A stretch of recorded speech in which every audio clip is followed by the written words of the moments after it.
Welcome to Nightmare Echoes. Listen, scream, and embrace your horror obsession. In this episode, Jessie's here to discuss Hellraiser, who almost played Pinhead, what summoned Frank back, and would you kill for lust? If you'd like to follow us on any of our social medias, the links are in the description. Next week on the podcast is The Strangers Pray at Night, but until then, a movie that might make you question your love for puzzles, Hellraiser.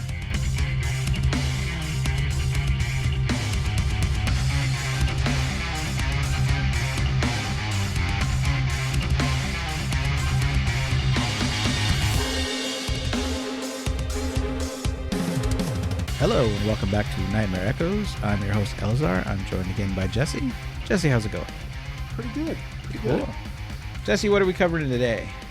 Today we are covering the original Hellraiser from 1984? 1987. 7, okay. Yeah.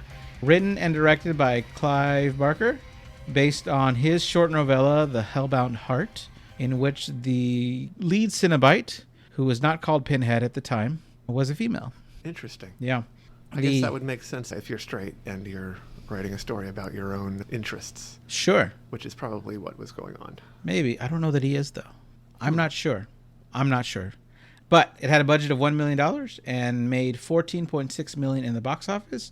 So if you 14 times your budget, they're going to ask for some sequels. Not bad. And they have not stopped making sequels. I will say, it.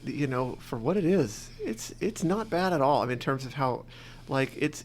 Okay, yes, it's a cheesy, slasher type sort of horror movie. Right. But with that said, I do think it's well done and it's got a lot of subtlety in it and it's good for what it is. It's a pretty good example of that genre, I think, pretty delicately balanced in some ways. Yeah, it has a fun lore that it starts, and I think later sequels, some do better and others at expanding that lore.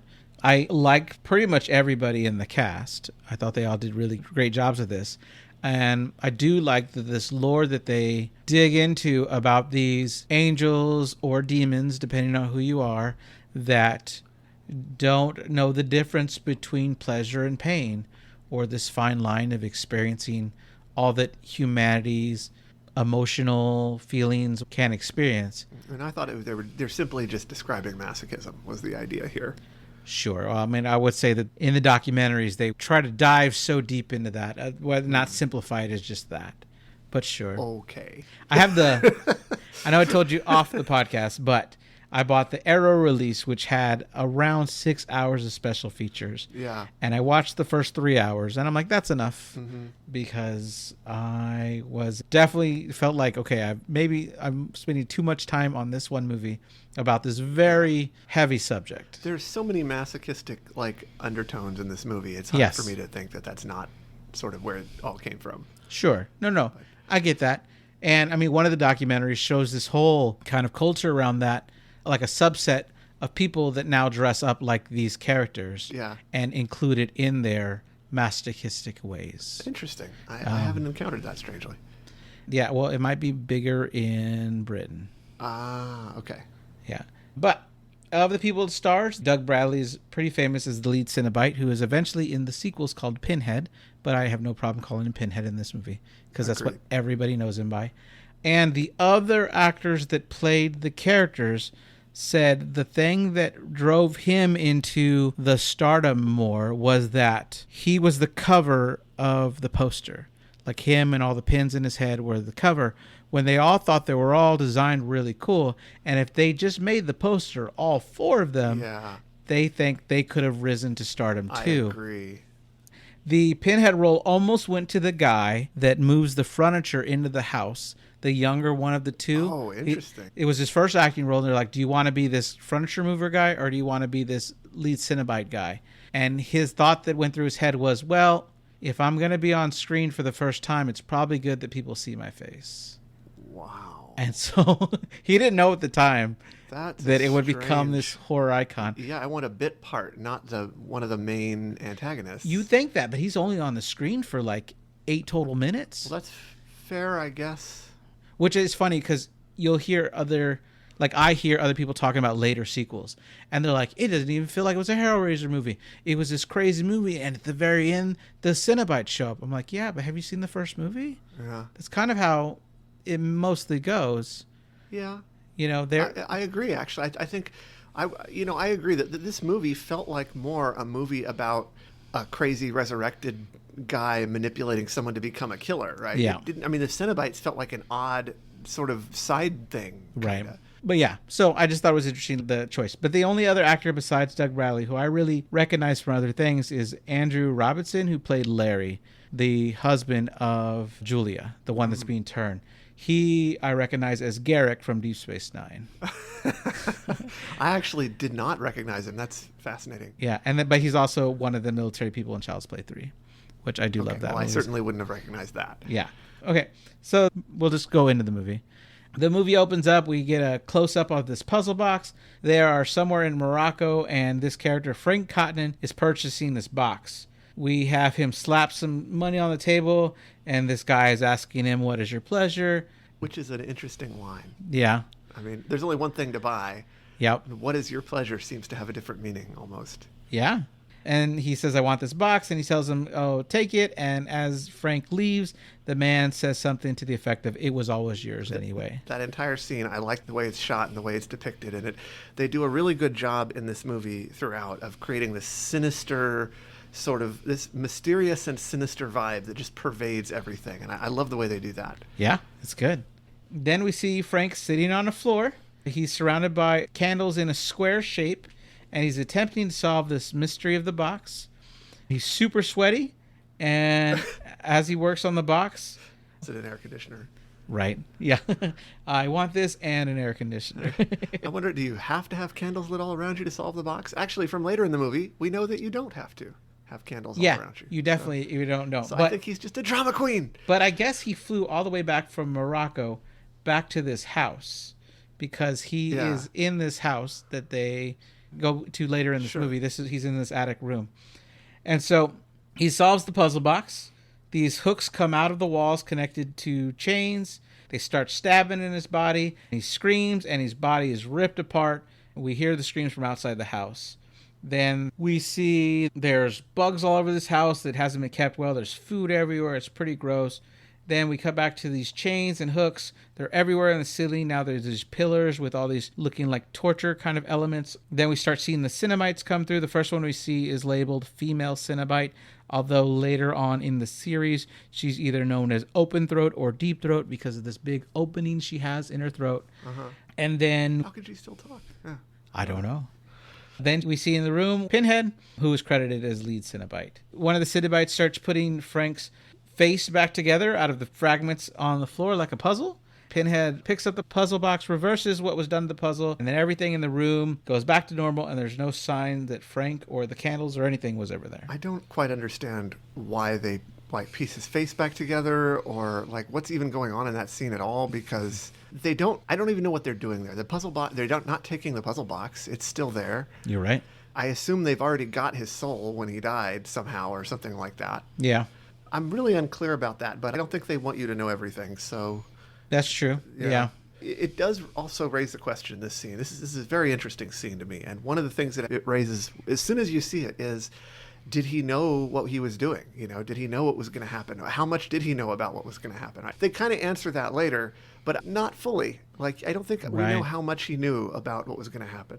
I think it was a mystery, and yeah, I assume that he was told because he's apparently really into sex, really good at it apparently, and has found the human limits of what pleasure can be done on this earth.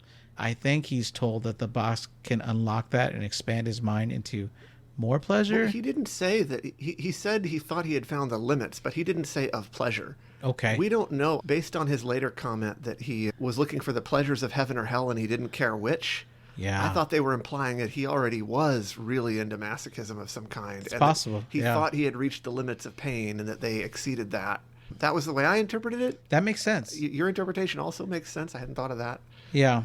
But it's interesting to think about, I think. Yeah, I agree. But I think you're also right in the fact that I don't know that the movie wants you to have all the answers. Right. And one further question that this scene raises for me, which is, why was he immediately destroyed? As we now know that the next person who opens the box is not immediately destroyed. I don't know. That's another interesting mystery. Yeah. Maybe they don't want to treat everybody the same. Maybe like, well, we just ripped someone apart. Let's torture this person with mental games first. It could be that, or it could have something to do with the character and the way they are and how that affects things in some way, right? Yeah. I mean, we don't know the rules of hell. No.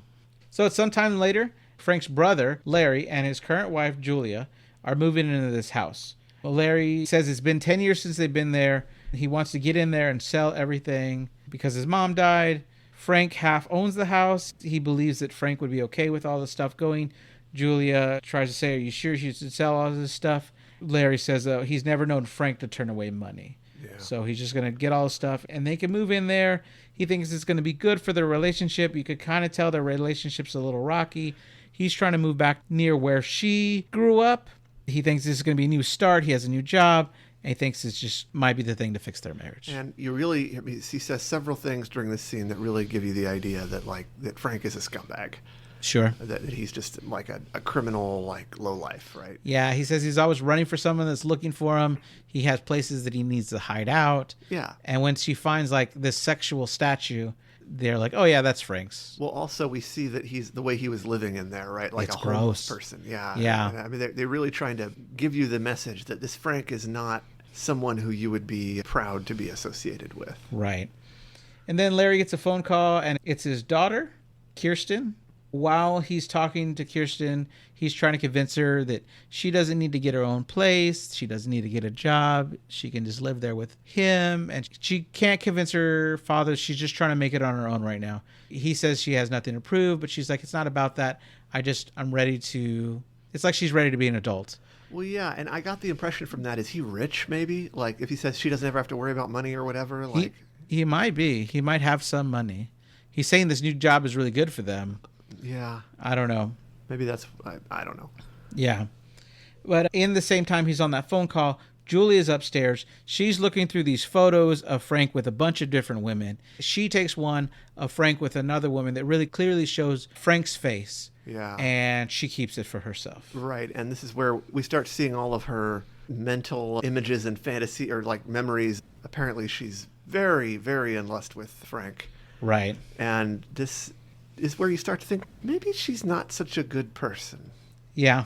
You know? Yeah, when one of those flashbacks we see when she first meets him, he's standing outside the rain and she seems so infatuated with him that she doesn't let him inside the house right away. Yeah. Like, because she's so stunned by his beauty, I guess. I don't know. Yes. It's just she finally lets him in, and you find out Frank had showed up for their wedding, and apparently right as she's about to get married, she's boning him, right? Yeah, a lot. Yeah, yeah, because that's the quality of woman that she is, apparently.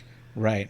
So after this memory happens, she comes downstairs. Larry's off the phone, and he asks her what she thinks, and she says that, okay, she can move in. They think it'll work, and he says, great, we'll move in on Sunday. And so then we cut to Sunday. We have this large mattress that they're trying to move in. They have two movers. One's a older guy, one's a younger guy. I don't know how much they've already moved in, but there's a bunch of boxes already in the kitchen. Julia's working on some of those, and they're having trouble getting this mattress upstairs. When Julia comes in, the younger guy asks if she has any beer, and she tells her there's some in the fridge, but she doesn't move to get it. And Larry's like, oh, I'll get it. I'm doing nothing, which is weird. And as she's walked by, the younger guy, at least, I don't know if the older guy does, but the younger guy looks at her lustfully as she's walking up the stairs. I'm not sure what their role is. Like, why this scene? I think they're trying to say that she's attractive and anybody would want to sleep with her. I see. I think that's the setup. Okay. Kind of like in Die Hard 2, where Bruce Willis is talking on the phone to L.A. when he's in D.C., the woman that lent him the phone is like, hey, I get off of work at 5. And he's like, just the fax, ma'am. I see. Because he needed the fax machine. But I think they're just trying to set up like, oh, look, people find them attractive. Right. I think that's the point. But then he's just super horny because right after that, the daughter shows up and he's like trying to hit on the daughter. And she's like, Dad, because there's this creepy man talking to me. Yeah, that's weird. It's weird. It's a weird scene. Yeah, I agree. So they're going up the stairs. Larry stabs his hand on a nail. We saw a nail sticking out, so we know it's going to get used. Right. Someone's going to hurt themselves on it. Well, and the way they film it makes it very clear what's going to happen. Right. Julia has made it upstairs to this attic room, and she's remembering Frank Moore up in this room. And in particular, she's having memories of him being like very sort of masculine and manly, this sort of strong, tough guy character, right? Yeah. and which sets up a contrast with what's about to happen. Yes. So Larry cuts his hand. He goes upstairs to ask for help from Julia. He's really woozy. He can't stand the sight of blood at all. Yeah. But his blood drips onto the floor, which kind of gets drunken by the floor and starts awakening this remains of Frank that are there somehow. I did not understand this at all, and I spent a lot of time thinking about this. Right. Somehow, because he died on this spot, the blood was like a sacrifice to wake him back up. Yeah, I'm not sure what is going on there. Like, that's the rules. Apparently, when the Cenobites take you, if someone drips blood on the floor of wherever they took you for... What? Yeah. Very strange. But I also kind of wondered if later on he had some comment about, like, they don't know I've escaped them or whatever, which you could just read as, they don't know that he's been reanimated, but you could also read it as he was somehow involved in this process, that he escaped them in the spirit realm, and that's part of how this was able to happen. Yeah, I like that. Yeah. Yeah, what we do get, though, when he's resurrecting is this really cool, I guess, it was very practical, like this effect of him reverse melting, which they reversed camera footage of, like, building something that was meltable. So that's how they did it, right? So because it looks like it's this puddle that climbs up and forms into kind of a skeletal body. Yeah. And they even built this contraption that would curl up as the thing was melting, so that when they reversed the footage, it looked like his spine was forming and the skeleton was forming, which is pretty cool. That is. I think it's really interesting, though, is the man that plays Frank in the flashbacks is not the same guy that plays Frank as this being, because Frank is a kind of built masculine. Yeah. And they said if they got him and put all this muscle to make it look like he had no skin on top of him, they said he would look like the Michelin Man.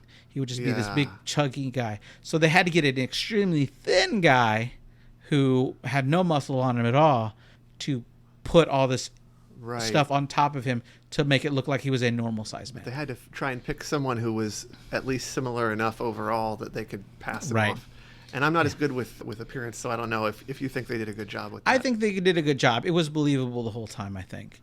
But the guy that plays Frank in the flashback was only there for like 4 days.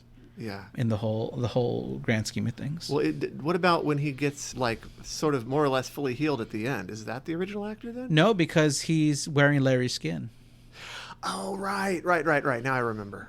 Yeah. So we have some scene here where we find out that Kirsty and Julie don't really get along that well. Kirsty's trying, but Julia's too distracted and infatuated with this remembering of Frank being in this house that she isn't paying really attention to the things that Kirsty is saying.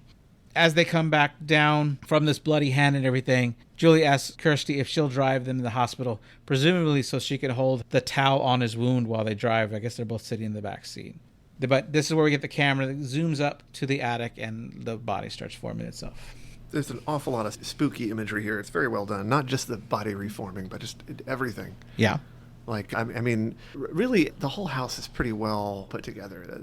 It's a really good set. I'm really happy with also just the way they did the lighting throughout the movie and everything. Like, I just think it's got good cinematography overall. I agree. So later they're having a dinner party. They have some friends over. Larry's talking about how horrible the doctor's office was. We meet Kirsty, his boyfriend Steve, who's doing these tricks with a cigarette in his tongue, which seemed to really impress Kirsty. Julia says she's not feeling well. She wants to go to bed early. And so Larry thinks they should end the party, but one of their visitors, Bill, says absolutely not. He hugs Julia to go to bed, but says they need to keep on hosting the party. On the way to bed, Julia hears something in the attic room, and she goes to investigate. She hears whispers. When she enters the room, she first sees rats, and then she is grabbed by a skinless body. Which is not the kind of body you want to be grabbed by. He calls out her name, tells her not to look, but tells her it's Frank, and that Larry's blood on the floor brought him back.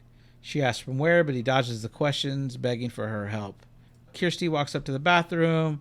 Frank tells Julia that in order to help him, she needs to bring him more human blood.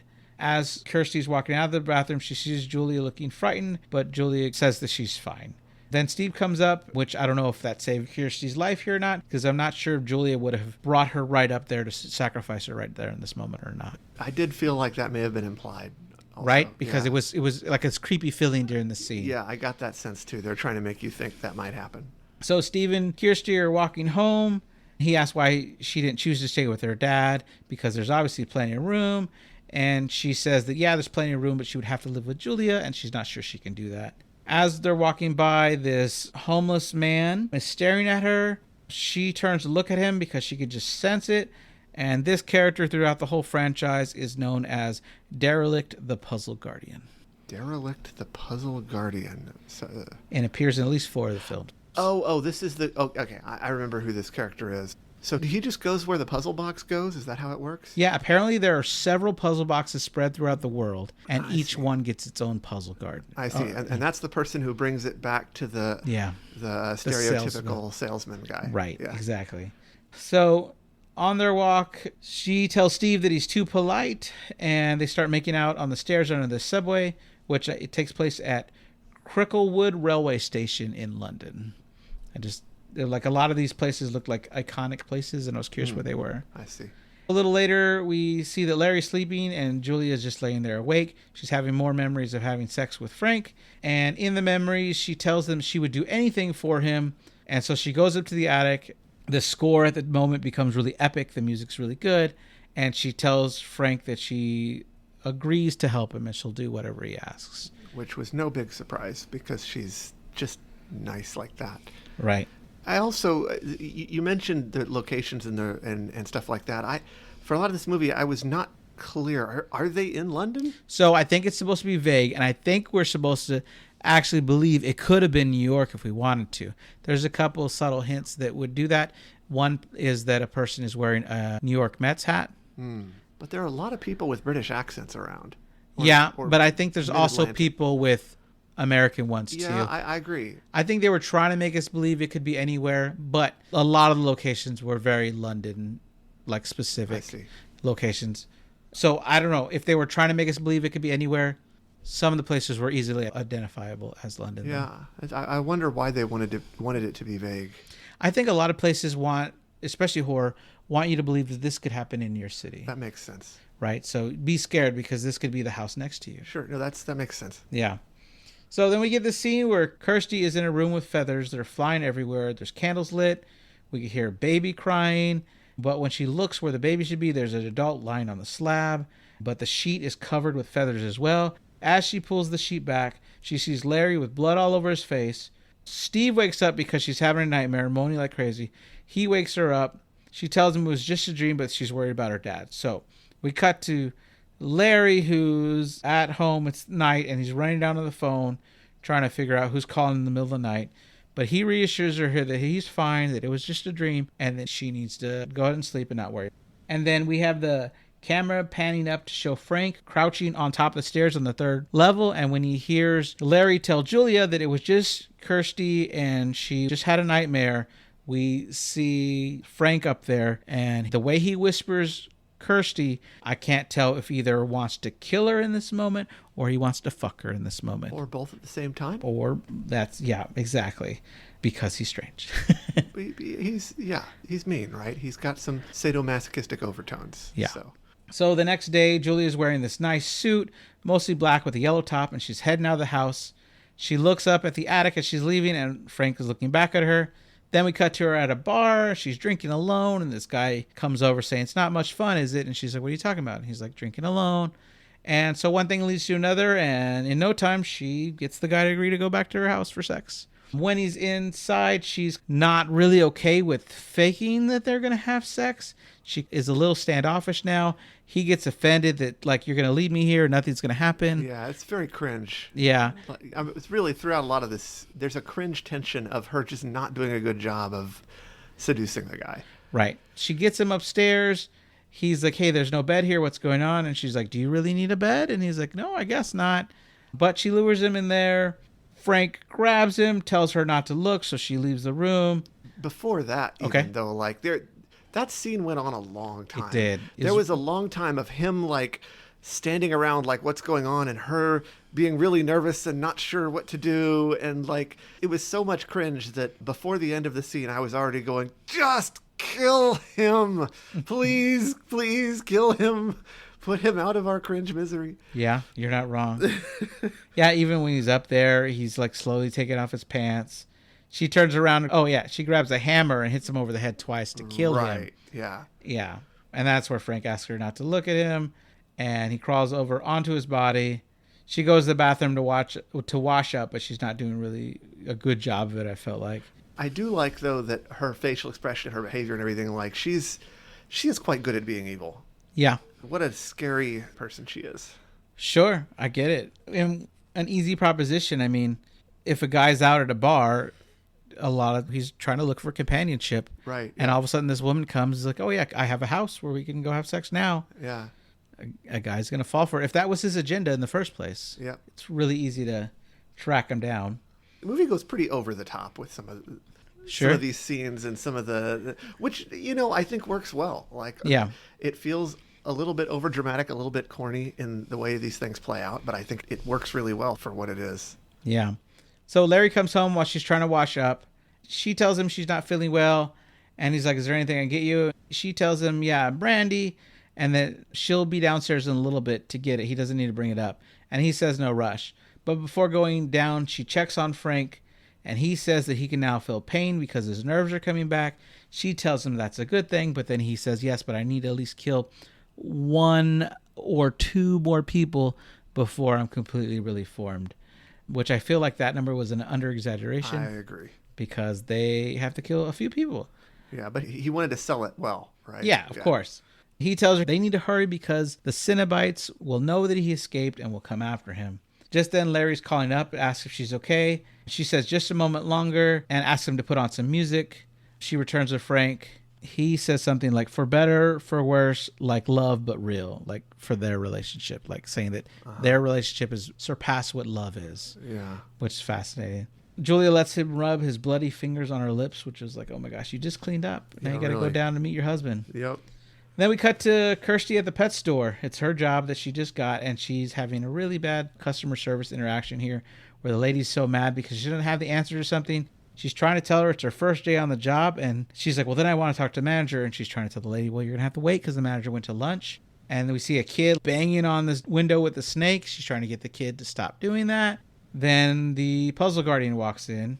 She recognizes him from the night before. He goes over to this thing of bugs, puts his hand in and starts eating them. She's like, you have to put those back, but it grosses her out. Then Steve shows up, her boyfriend. She's saying she's freaked out, but she looks over. The guy has just vanished. He looked like he was going out the door, but we never heard the door open. He just seemed to have disappeared from the store. Now we cut to Julia, who's brought her second man home. This time it's sped up a little bit more. The killing happens faster. She's able to get the blood off of her outfit a lot faster as well. We see Frank absorbing the body, and eventually he has this big smile. Then later we see Frank is smoking and actually wearing clothes, but he's still bloody, but his muscles have seemed to have grown back. Yeah, you keep getting more and more layers. Yeah. Julia wants an explanation from Frank, so he shows her the puzzle box. He tells her she can't touch it. He tells her it opens doors to heaven or hell, and this is where he said, but he didn't care which one. And he thought he experienced it all he could to the limit, but then the Cenobites came and gave him pain and pleasure indivisible without limit. He described it to her. When he does, we see Cenobites that are labeled as Chatterer, Deep Throat, Butterball. As we see these hooks that are going into his skin, he's spun upside down. His face is covered with blood. In the behind the scenes, he was hung upside down for a significant amount of time, as long as his body could handle before they did it. But he agreed to all this, but then he realized really quickly the blood goes right into his nose, so he had trouble breathing. Yeah. It was a little difficult to film. Later that night, when his story is done, she reacts as though she just saw it all. Yeah. And I wasn't clear on it. They kind of filmed it as if he used the puzzle box to show it to her somehow. Oh, that's weird. But I could be wrong. Maybe I'm reading into it too much, but I'm not clear on it. Either that or he's like such a great storyteller that he really painted the scene well and we just didn't hear all of it. Maybe. But I don't know that he would want to touch the puzzle box in a way that would alert the Cenobites that he was there. That's a good point. We see that Julia is sitting with Larry and he's watching this boxing match. She seems bored. He tells her that he could change the channel if she wants to, but she just says she wants to go upstairs. Larry hears something upstairs. He wants to go investigate, but Julia tries to stop him. Her first attempts aren't going well, so she tells him she's scared, but he thinks it's just the storm that's happening outside. There's no reason to get scared. Eventually, she convinces him not to go upstairs by distracting him with the possibility of sex. So they get on their bed and they start like they're going to have sex, but then Frank comes over like he's going to kill him because he's sleeping with the woman that he loves. She keeps begging, no, no, no, talking to Frank, but Larry thinks it's him. He kills like a rat right on top of them and then backs away, doesn't kill him for her sake. But then Larry gets up saying, like, I don't understand you. You were just really hot and now you're super cold. This is weird because I didn't get any sign that she loved him at all. And now suddenly she really doesn't want him to die. I wondered a little bit whether it was like his money or something like that. Could be. Yeah. Because, yeah, it is said that he has a job, but she just stays home. Yeah. And has all the time in the world to lure men in to be killed. Yeah. Yeah, maybe that is it. Later on, Larry's having dinner with his daughter, Kirsty, and he's talking about all the problems with Julia. He says that she never wants to leave the house anymore, and he's really worried about her, and asks if Kirsty would help him out and stop by and try to make friends with Julia. She does agree for her father because she loves her father. She said maybe that's it. Maybe she just needs someone to talk to. We have Frank, who is talking to Julia, trying to say that she can't possibly love Larry, but she keeps putting her foot down that you can't kill Larry. So he says, then you need to find me someone else before the Cenobites come looking. Then we cut to her bring another guy at the house, but this time because Larry asked Kirsty to go visit her, Kirsty sees her bringing a man to the house. Which I'm sure will help her relationship with her. Yeah, right? Once he gets to the attic, this suitor knows something's wrong right away. Frank is trying to hide, but he's not really good at it. He spots Frank. Julia tries to hit him over the head, but isn't able to kill him. But then Frank grabs him and asks Julia to leave while the man begs for his life. Outside, Kirsty's heard the screams and breaks into the house. She is scared by a door slamming. Then she hears Julia leave the attic room. She walks up, and the man who's been mutilated is lying on the floor. And to me, it feels like Frank didn't take everything from this man because the guy's not quite dead yet. But he's got like a lot of tissue and stuff left, so I don't know why he's not completely taking everything from them. Like maybe he just sucked all the blood out or something. Maybe. Then Frank comes out and grabs Kirsty, saying that it's Uncle Frank and come to Daddy. It's so creepy. It's very strange. She replies, get the fuck off me, but is pulled into the attic room. He calls her beautiful and says that she must make her daddy so proud. When he said come to Daddy, too, my first thought was, oh, I wonder if she's his kid. Oh, no, because Julia's not her mom. Julia's her stepmom. Oh, that's true. No, You're right. I mean, unless he did this to his previous wife. No, you're right. So he grabs her, but she's able to knee him in the balls. She grabs the puzzle box to throw it at him, and he makes the mistake of saying, no, give it back to me, because she was about to throw it at him. Yeah. And she goes, oh, you want it? So she throws it out the window. He turns around and screams, and so she's able to run out of the house. When she runs out of the house, she grabs the puzzle box, and I'm assuming she's running towards home, but for some reason she gets all woozy and weak. She passes out, and then she's surrounded by several random people. This is where one of the people is wearing a New York Yankees baseball cap. I see. We see images of Frank, then a flower blooming. It was kind of funny, too, that, like, the first people she ran into was a group of nuns, right? Like, yeah. It was kind of felt like a subtle joke. Yeah. But, yeah, I did also wonder why maybe she just fainted from horror, right? Could be. I mean... Yeah, I wasn't sure. Like, did the box make her faint? Well, she did just go through a pretty extreme experience, right? Yeah. Like, people have faded from that. So yeah, you're right. So after seeing all this weird imagery, she wakes up in a hospital bed. The nurse is excited she's awake, but the nurse won't answer any questions. She runs to get the doctor. She's really lightheaded, but she tries to get out of the bed. And then the doctor gets mad at her for trying to get out of the bed. Oh, and also she took the box with her. She still got the box there. She does. And like that was a little. I mean, I guess maybe she just didn't want him to have the thing that he wanted, but like, yeah, it seemed a little odd. You know, you didn't know what it is. Yeah. He doesn't. The doctor shows her that she had this cube, and when she was found, she was holding on it with a death grip. He tells her that she may not want to answer his questions, but the police are going to want to talk to her. Yeah. And he says it like if she's committed a crime. And I don't know. It just feels weird. He also just comes across as really creepy. The doctor? Yeah. Yeah. I think it's, again, just everything in the movie is filmed to be creepy and spooky, even if it doesn't have an obvious reason to be. Yeah. And I kind of like that. Yeah. I like that. So She tries to leave the room, but she's locked inside. And then she starts to study the box. We get these, I guess, 80s looking magical effects of these pink dots that are going over it. And in one really easy move, she solves this box. Well, okay. It was filmed like there are sort of fades suggesting time passing while she's playing with it. Okay, all right. So I got the impression she had been fiddling with it for like hours. Okay, thank you, because I really thought it was like, did she solve it that fast? No, I don't think so. Okay, I felt like it was time passing. They just weren't showing us. Okay, good. All right. Yeah, because I know at the end of the movie, the box does a lot of stuff to like undo everything that's been doing. Yeah, that's right. There's a lot of steps. Yeah. So the puzzle box shocks her. Then it starts to move it on its own, and it opens a door within the wall of her room. Which reminds me a lot of a movie most people have never heard of called Time Bandits. Oh, okay. There's something kind of similar that happens. I always think it's a neat gimmick when the way that something becomes magical is by just sort of opening up the architecture of a real place in some unexpected way. Well, this definitely happens a lot in this franchise. Yeah, cool. Yeah.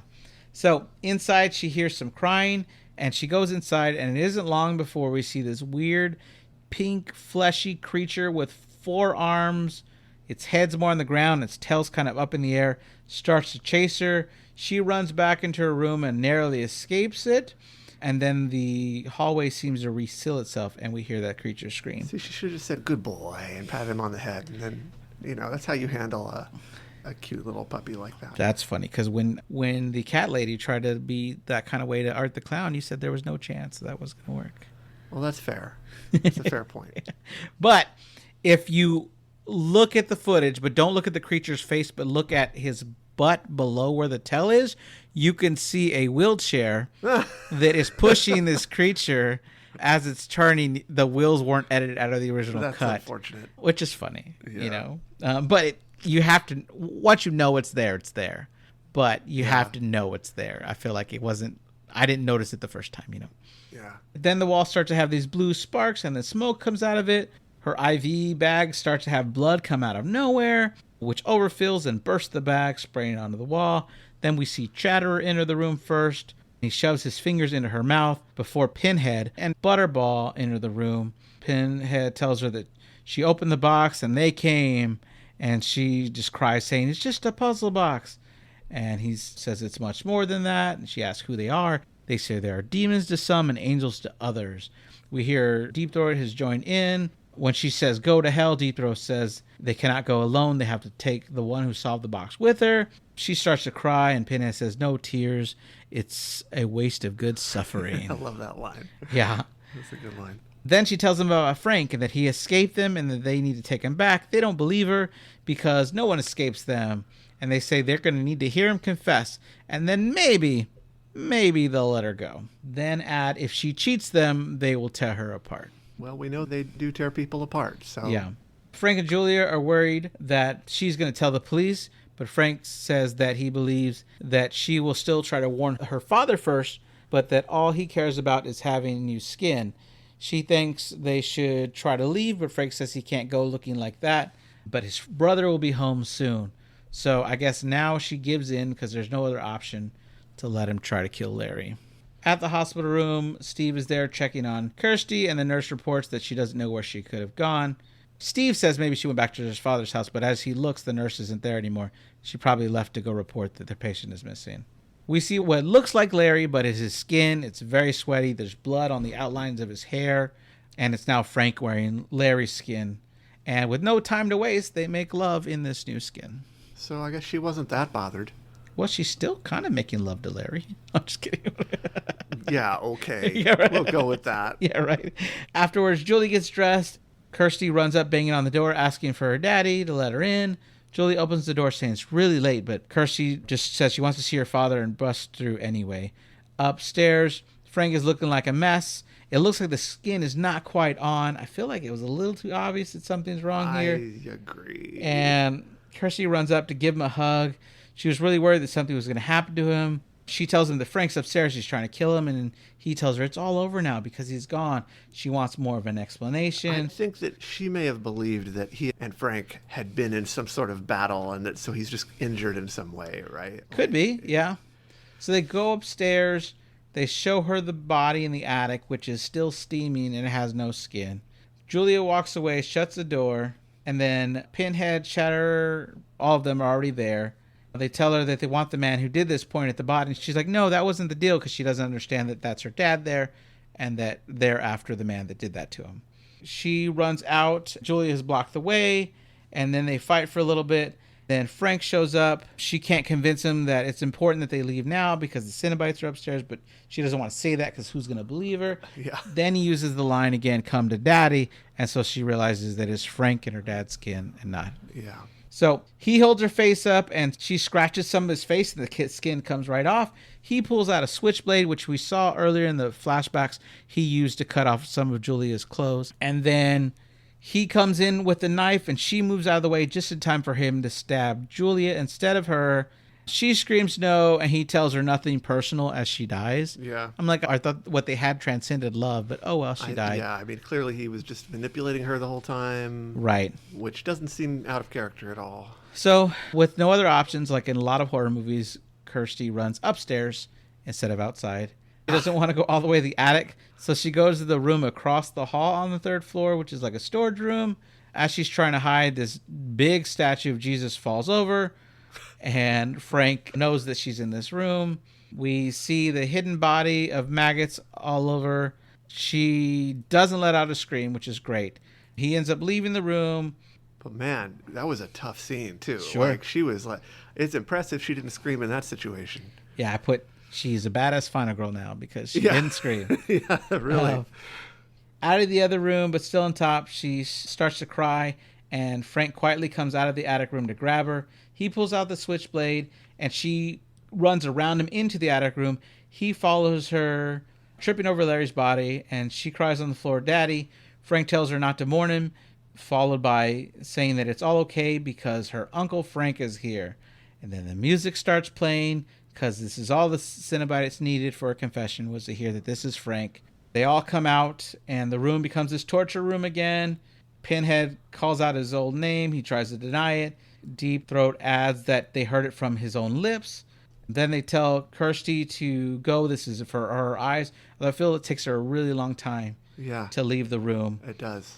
As he's being hooked, his face is getting stretched. It's all gross. He looks at her and says, Jesus wept. And as she leaves the room, his face explodes. I don't know why he says that. I'm well, not sure. It wasn't in the script. It was the actor's own line. And he, to this day, thinks that was brilliant. The line was brilliant. Was it, though? I don't know. I don't get it. I didn't get it either, but a lot of people quote it all the time from this. I don't know. Odd. Yeah. So she starts to head downstairs, and unfortunately Deep Throat is on the stairs, carving a hook under the wall, which is causing the wall to bleed. And she's saying she's leaving too soon. They still want to show her so much fun. Then we see Julia's body is holding the cube. Kirsty pries it out of her hands, and we see purple energy flow from it. She instantly starts to work on the puzzle, and behind her is Pinhead. He says, we have such sights to show you. Yeah, which is an iconic line, I think. She turns around saying, oh shit, and undoes a step in the puzzle box, which seems to send Pinhead back to wherever he came from. And so throughout the series, I mean, it's this long battle as each thing is coming after her, even the thing she saw from the hallway. And Steve joins her. Every time she undoes a step of the puzzle, it seems to zap one of the Cenobites back away, as the house is falling apart and burning. What's remarkable, though, is that, if I remember right, even after the puzzle's fully undone, there's still one left. Yeah, and then she does this other step where it launches up and then closes again. Okay. Yeah, maybe it wasn't all the way. Yeah, well, I think at each step, it goes back to a square, and you have to do a different step. And I think you have to do these in order. I see. But apparently they created a bunch of boxes that all did one trick. Oh, that would be an easier way to do it, yeah. Yeah, and so that it gave the impression that this box magically does all these tricks. Well, it's not magic. I mean, puzzle boxes are a thing, and they really do work like that. No, I get it. People they're just really hard to make, so... Yeah, I watched this guy on YouTube, and I wish I remember his names because my kids love him too. He'll solve these all right, here's a $9,000 puzzle box I bought. With 72 steps, and Yeah, and some of them are crazy, and in the end, when you open it, your prize is there, but it also has instructions on how to reset it. so the next person can do it. Because it's just as hard to reset as it is to open, right? Follow all these steps, which is pretty crazy. So that was cool. They get out of the house eventually after defeating the last one. The camera pans to the house being gone, and there's all these piles of rubble. We see a chair that's supposed to let us know, oh, this is where the house was. I don't know if it totally worked completely. Just a bunch of piles of wood that are supposed to be the house now still burning. Yeah. Kirsty throws the puzzle box in the fire, trying to get rid of it, but it doesn't burn. Then the homeless guy from earlier comes up, pulls the puzzle box out, ignites on fire, turns into this bony dragon, and flies away. Which was awesome. At that point, I was like, oh, homeless guy's a demon. That's freaking cool as heck. I didn't, of course, you don't know, as you keep seeing him through the movie, you have no idea what his role is. You don't know he's the puzzle guardian, right? Well, of course, yeah. And so when he finally has a role at the very end and he turns into the freaking demon, you're like, dang, right. Like it's really cool. Yeah. So then we transition to the puzzle box sitting on the same table where another person has come to buy it, and we hear the same man from the opening ask, "What's your pleasure, sir?" Yeah, that dude has got a good business going there. I mean, he's just cleaning up. It's like those birds you buy in other countries that are trained, like, well, if you pay us money, we'll let this bird free, but they're trained to come back. Yeah. Which is funny.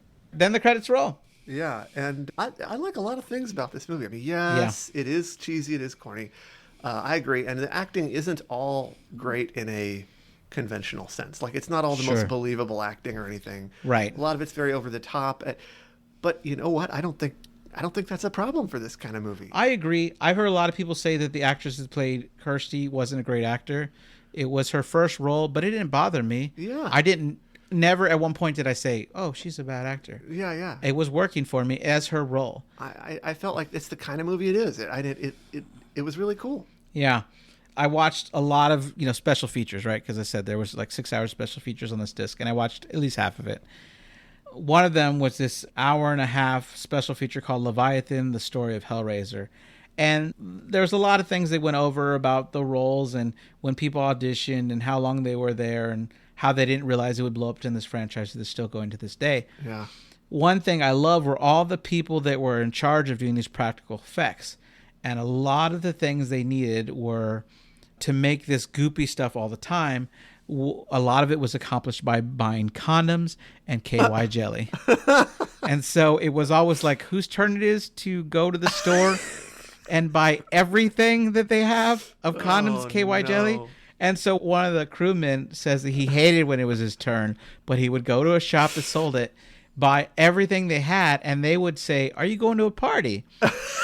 And when I first started, I was trying to say, no, we're actually working on a low-budget horror movie, that we're doing a lot of practical special effects. And he said it was just so complicated. He just started saying, yep, we're doing a party. There's a meme on the internet about whatever it is, the huge 100-gallon drum of lube and what kind of situation you would buy it for. But I think that's what you buy it for. Yeah. He said that the great thing is, like, you can put a piece of KY jelly on the bottom of someone's nose to look like sweat that hasn't finished dripping yet. Yeah. But it'll stay there for hours and sell the effect. Yeah, yeah. And to have someone look sweaty and glisten the whole time, they don't have to worry about it.